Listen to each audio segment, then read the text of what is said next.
அரிசி வந்தது. இன்னைக்கு அதெல்லாம் தரமாக பிரிக்கப்பட்டு நான் சொல்லணும், ரொம்ப நேரம் சொல்லணும், சுருக்கமாக சொல்றேன்.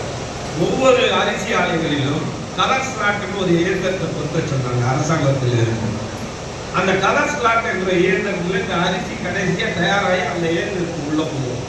அது உள்ள போகிறப்போ அதில் இருக்கக்கூடிய பழுப்பரிசி, கல், கருப்பரிசி, உடைந்த அரிசி, நொய் இதெல்லாம் எடுத்துரும். தரமான அரிசி வரும். இன்றைக்கு ரேஷன் கடையில் மனசாட்சியோட மனசில் கை வச்சு பாருங்க.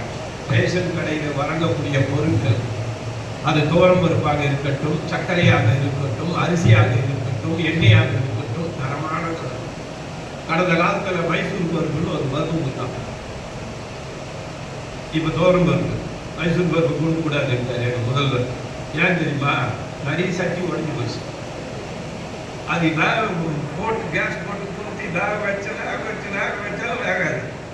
அப்படியே இந்த சட்டியில் போட்டு மட்டில் போட்டு என்னதான் நீ தேய்ச்சாலும் தேயாது. இந்த சட்டி மட்டும் உடையக்கூடாதுன்றதுக்காக முதல்வர் மைசூர் பருப்பே கொடுக்காதீங்க, துவரம் பருப்பை கொடுங்க சொல்லுவார் நம்முடைய முதல்வர்.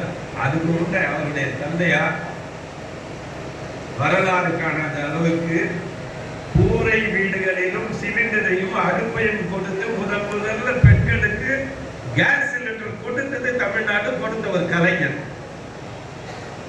இது யாராலும் பார்க்க முடியாது, யாராலும் இந்த இதை. அதே போல தகவல் தொழில்நுட்பத்திலே நம்முடைய பெண்கள் முன்னிலையிலே வர வேண்டும் என்று கலர் டிவியை கொடுத்தவர் கலைஞர். அன்னைக்கு கொடுத்த டிவி இன்னைக்கும் ஓடி நிறைய வீட்டுல பார்க்கவே இன்னைக்கு இருக்கு.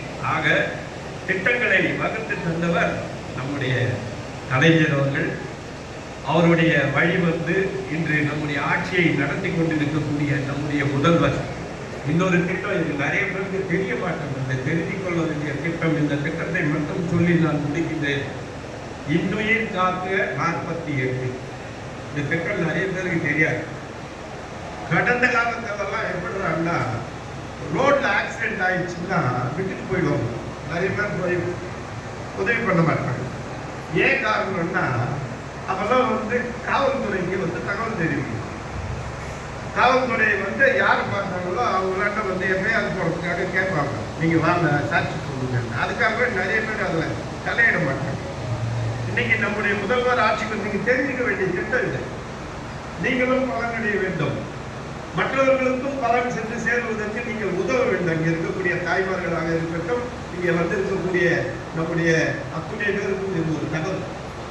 இன்னும் 48ன்னா என்னன்னா, ஒருவர் சாலையில விபத்துல பாதிக்கப்பட்டார் என்றால் அவரை அங்கே இருப்பவர் யாராக இருந்தாலும் அங்கே இருந்து அவரை அழைத்து சென்று எந்த மருத்துவமனையில் வேண்டுமானாலும் சேர்க்கலாம்.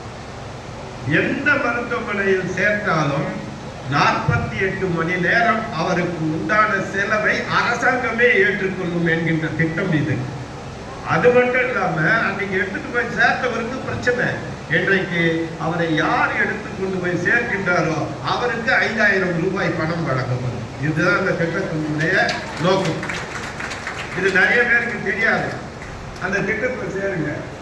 ஏன்னா ஒரு ஆந்திர நண்பர், நெல்லூர், என்னுடைய நண்பர் அதில் வந்திருக்காரு. நம்ம புதுவாயிலுக்கு அந்த பக்கம் அவருக்கு ஒரு ஆக்சிடென்ட் ஆயிட்ட பிறகு என்ன ஆச்சு, அவர் நினைவு இல்லை.